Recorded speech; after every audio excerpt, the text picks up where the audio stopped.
কবর আমায় ডাকে বারে বারে, আমি কেন বুঝি না গো আল্লাহ।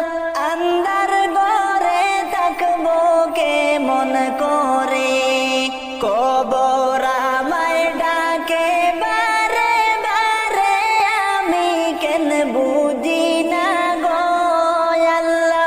আন্ধার ঘরে থাকবো কেমন করে, আর আজরাইল আসিয়া যখন সামনে দাঁড়াবে, আজরাইল আসিয়া যখন সামনে